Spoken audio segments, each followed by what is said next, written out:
the ladies, the fair and the weak. Fair they are, we'll all admit. But who dares call them weak? Our modern girls play as hard and with as much vitality and stamina as any man. How do they do it? Where do they find all that energy, that seemingly inexhaustible store of pep and ginger?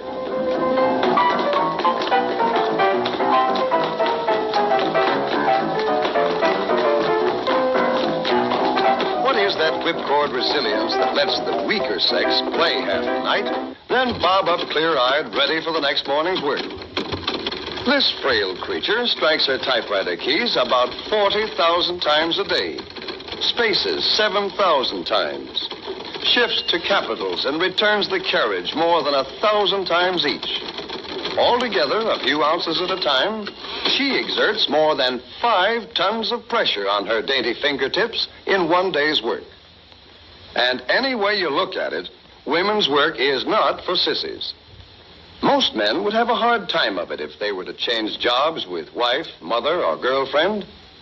The homemaker walks miles every day, from sink to icebox, from cupboard to stove, and from kitchen to dining table. Let's use some very special photography to compress the whole job of preparing a meal into a few seconds of time, to see how many steps it really takes to get dinner on the table. Remember, this is a hurry-up picture of just one meal out of more than 1,000. Is that what you'd call a blitz meal? Even an efficiency expert would be staggered by the amount of chasing around and indoor road work that the little woman takes as a matter of course.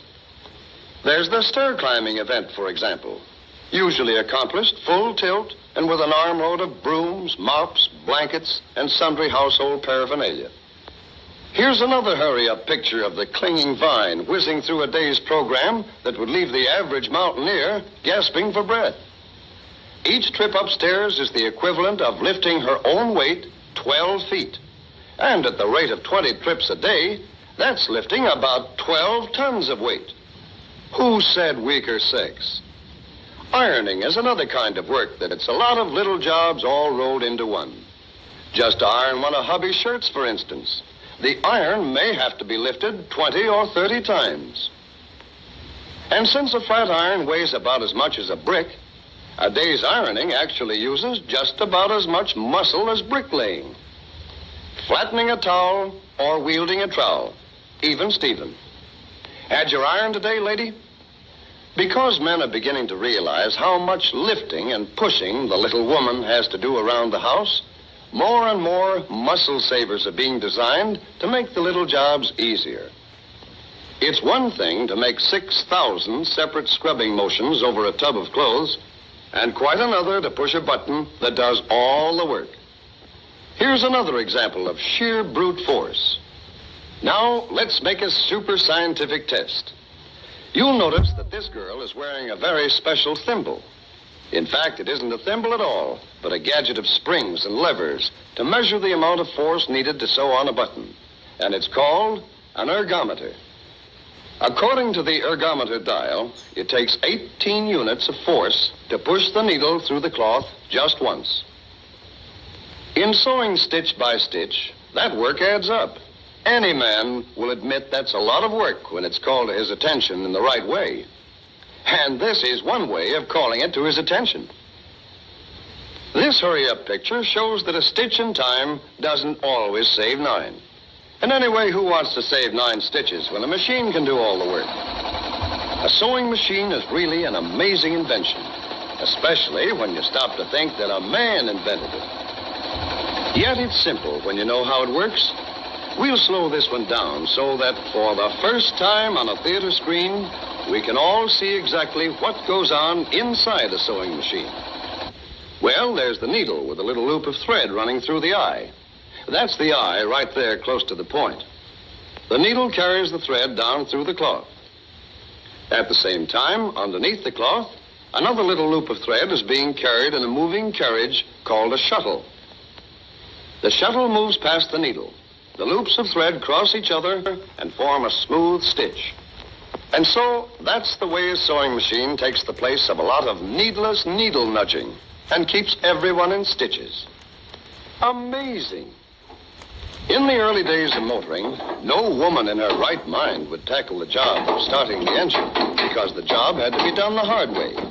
Let George do it was the slogan. And ever since, men have bragged about being the better drivers.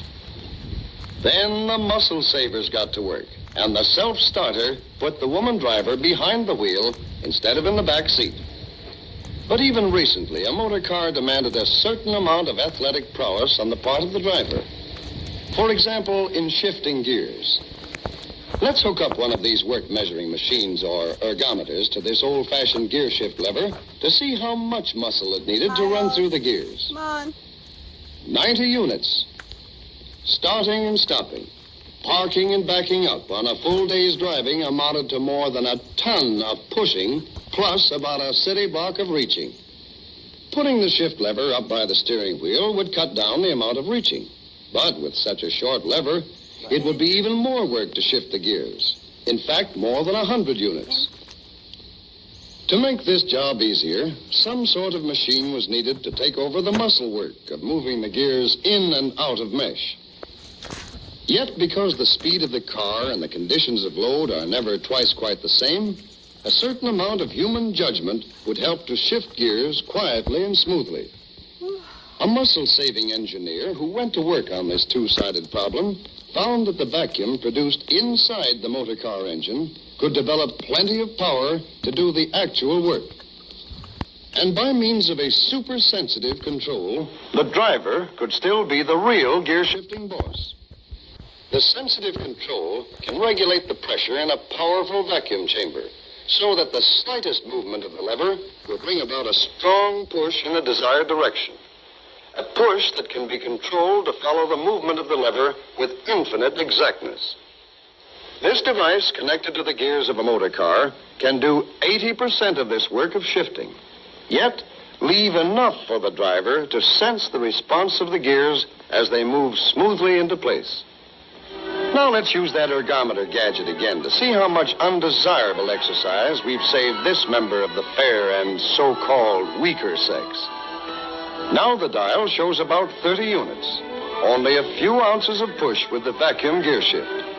And if you stop to think about it, that's a vast improvement when it's multiplied by the amount of extra driving that our American girls do nowadays. Now that the muscle savers are busy, cutting down the amount of unnecessary work for women and for men, we'll all have more energy left for playtime. But there are still plenty of jobs left for the ergometer and the work-saving scientists to tackle. Think of all the energy that our charming millions spend in keeping beautiful. And if science is so darn wonderful, why doesn't some genius build a contraption like this?